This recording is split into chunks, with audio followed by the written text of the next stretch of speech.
Good day, viewers, and welcome to lesson 7 of the Osborne books.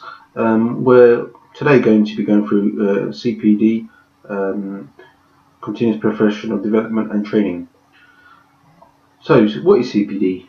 Continuous Professional Development. The learning activities undertaken by employees to maintain, improve, or broaden their knowledge and skills required by their profession. CPD is a continuous cycle. So first of all, you identify development needs. Next, you make objectives to achieve those needs. Next, you try and achieve those objectives. Review and start again at step 1. So, for example, your development may needs maybe to go on an accountancy course. Basically because your understanding of accountancy is a little bit weak. Objectives. Obviously, your objective is to complete the accountancy course within 1 year. Achieving those objectives, you might achieve 1 or 2 objectives, so then you know how far along you are. Review. If you've only achieved 1 or 2 or 3, then maybe you need to go back to your development needs and see if you need to finish the course or not. Maybe you've learned enough, done bookkeeping 1 or 2, and you know enough about accountancy that you feel confident in doing your role. Say if your role is quite junior, then you may leave it, which a lot of people do, and then come back to it at a later date. So what are my development needs? So am I content with what I'm doing at present? Am I confident in my skills and knowledge to do the role? Am I up to date with changes in my area of work? Do I need further training? Where do I see myself in 5 years' time? These are questions that may be raised in an appraisal. You should be given the chance to discuss these with your line manager. Most employees that I've worked for are quite supportive with these kind of things, and we'll always try and support your own development and where you want to go and where you want to be in the future. Not every organisation is. When I started working in schools, I was mainly working in the classroom, which was away from being a school business manager, which is working as accountancy and finance and other parts such as HR in a school. The school wasn't very kind of supportive of pushing me into that direction, which is the direction I wanted to go in. But that was just one of the schools I worked in. A lot of the other schools were actually quite supportive, but I did my own training in my own time, and I got to achieve my objectives. My objectives: I need to learn about spreadsheets because they're important in the accounts department. I need to learn more about Sage in the accounting system. I need to learn how to use journals. I know the basics. I would like to do an accountancy qualification. It will help me in my career. I need to learn more about the theory of accounting. So yeah, this would be the objectives of most finance people that are starting out.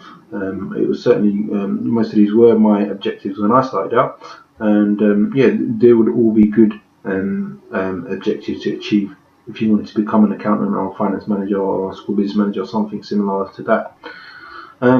Achieving those objectives: on-the-job training, coaching, shadowing. So coaching is where someone helps you and tries to develop the skills in you. Shadowing, obviously, working is basically going around with someone who's doing the job that you want to do, and then seeing how they do their job, asking them questions maybe. Online training, a lot of courses provide online training, for example, for health and safety. There's in-house courses as well that the company may run.